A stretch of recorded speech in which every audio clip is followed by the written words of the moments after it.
Hello friends, welcome to back my YouTube channel Assam চাকৰি খবৰ। আজি মই লৈ আহিছো আসাম এগ্ৰিকালচাৰ সায়েন্সৰ 20টাকৈ অতি গুৰুত্বপূৰ্ণ জিকে কোৱেশ্চন আনসাৰ। ভিডিওটো শেষলৈকে চাই থাকক। 1 নম্বৰ প্ৰশ্নটো হৈছে ভাৰতত কোনে প্ৰথমে হৃদপিণ্ড সংৰোপণৰ অস্ত্ৰোপচাৰ কৃতকাৰ্যতাৰে সম্পাদন কৰিছিল? ক ডক্টৰ দস্তুৰ, খ ডক্টৰ বেণুগোপাল, গ ডক্টৰ পদ্মাৱতী, ঘ ডক্টৰ কাৰ্লি। শুদ্ধ উত্তৰটো হৈছে খ ডক্টৰ বেণুগোপাল। 2 নম্বৰ প্ৰশ্নটো হৈছে আটাইতকৈ পাতল গেছ কি? ক জেনন, খ হিলিয়াম, গ হাইড্ৰজেন, ঘ ৰেডন। শুদ্ধ উত্তৰটো হৈছে গ হাইড্ৰজেন। 3 নম্বৰ প্ৰশ্নটো হৈছে তলৰ কোনটো পৰীক্ষাৰ দ্বাৰা ডায়েবেটিছ ৰোগীৰ দেহত শৰ্কৰাৰ পৰিমাণ জানিব পাৰি? ক বাৰফুট টেষ্ট, খ বেনেডিক্ট টেষ্ট, গ ডেনিক টেষ্ট, ঘ এটাও নহয়।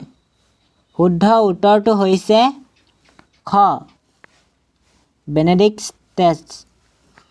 4 নম্বৰ প্ৰশ্নটো হৈছে কোষৰ বিভিন্ন জৈৱিক ক্ৰিয়াসমূহ ডেছ নিয়ন্ত্ৰণ কৰে?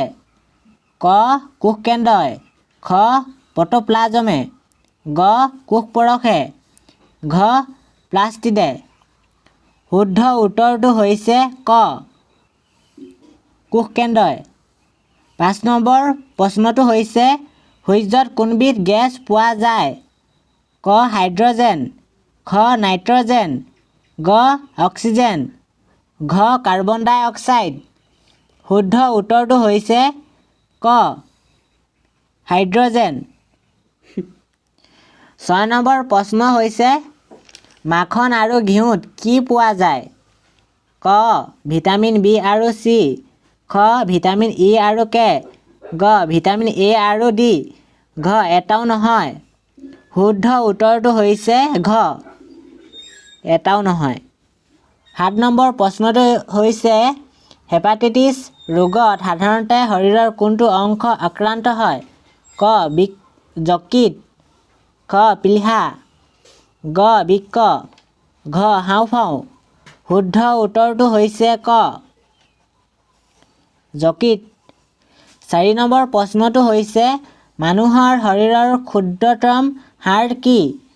ক ৰাজহাড়, খ ষ্ট্ৰেপ হাড়, গ আঙুলিৰ হাড়, ঘ এটাও নহয়। শুদ্ধ উত্তৰটো হৈছে খ ষ্ট্ৰেপ হাড়। 9 নম্বৰ প্ৰশ্নটো হৈছে বৃক্কৰ কাম কি? ক আহাৰ পাচন কৰা, খ ৰোগ সংক্ৰমণৰ বিৰুদ্ধে যুঁজ কৰা, গ তেজ পৰিষ্কাৰ কৰা, ঘ শ্বাসন কাৰ্য সম্পাদন কৰা। শুদ্ধ উত্তৰটো হৈছে গ তেজ পৰিষ্কাৰ কৰা। 10 নম্বৰ প্ৰশ্নটো হৈছে সাধাৰণ অৱস্থাত ডেকা মানুহ এজনৰ ৰক্তচাপ কিমান? ক 120/80, খ 135/9, গ 110/70, ঘ 140/100। 11 নম্বৰ প্ৰশ্নটো হৈছে ডেছ হ'ল কোষৰ শক্তিৰ ভঁৰাল? ক গলগি বডি, খ মাইটকণ্ড্ৰিয়া, গ লাইছ'জম, ঘ ৰাইব'জম। শুদ্ধ উত্তৰটো হৈছে খ মাইটকণ্ড্ৰিয়া। 12 নম্বৰ প্ৰশ্নটো হৈছে অনকলজিত কিহৰ বিষয়ে অধ্যয়ন কৰা হয়? ক কেঞ্চাৰ ৰোগ, খ কলা, গ চৰাই, ঘ স্তন্যপায়ী। শুদ্ধ উত্তৰটো হৈছে ক কেঞ্চাৰ ৰোগ। 13 নম্বৰ প্ৰশ্নটো হৈছে প্ৰটিনৰ সৰল ৰূপটো হ'ল? ক শৰ্কৰা, খ স্নেহ এচিড, গ এমিন এচিড, ঘ উৎসেচক। শুদ্ধ উত্তৰটো হৈছে গ এমিন এচিড। 14 নম্বৰ প্ৰশ্নটো হৈছে আটাইতকৈ দ্ৰুতভাৱে বৃদ্ধি পোৱা গছ কি? ক চেগুন, খ কেজুৱেৰিনা, গ আম, ঘ ইউকেলিপটাছ। শুদ্ধ উত্তৰটো হৈছে ঘ ইউকেলিপটাছ। 15 নম্বৰ প্ৰশ্নটো হৈছে ডেছৰ অভাৱত দেহটো সুষমভাৱে বৃদ্ধি নাপায়। ক কেলছিয়াম, খ লো, গ ফছফৰাছ, ঘ আয়ডিন। শুদ্ধ উত্তৰটো হৈছে ঘ আয়ডিন।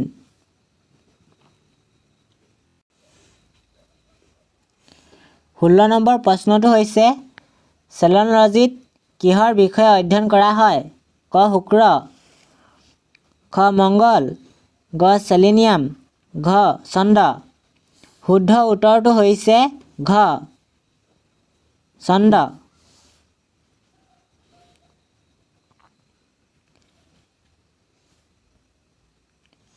17 নম্বৰ প্ৰশ্নটো হৈছে মাইক'লজিত কিহৰ বিষয়ে অধ্যয়ন কৰা হয়?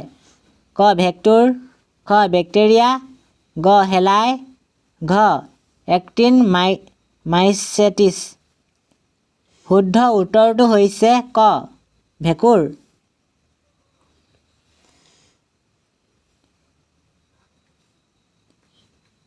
18 নম্বৰ প্ৰশ্নটো হৈছে মানৱ শৰীৰৰ আটাইতকৈ কঠিন পদাৰ্থ কি? ক লাওখোলা, খ দাঁতৰ এনামেল, গ আঁঠুৰ গাঁঠি, ঘ এটাও নহয়। শুদ্ধ উত্তৰটো হৈছে খ দাঁতৰ এনামেল।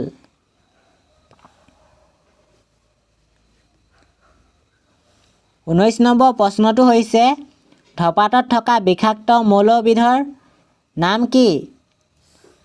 ক নিকটিন, খ হিৰিন, গ মাৰ্জুৱানা, ঘ এটাও নহয়। শুদ্ধ উত্তৰটো হৈছে ক নিকটিন। 20 নম্বৰ প্ৰশ্নটো হৈছে মহাকাশলৈ যোৱা প্ৰথম প্ৰাণীটোৰ নাম কি? ক মেকুৰী, খ কুকুৰ, গ ছাগলী, ঘ নিগনি। শুদ্ধ উত্তৰটো হৈছে খ কুকুৰ।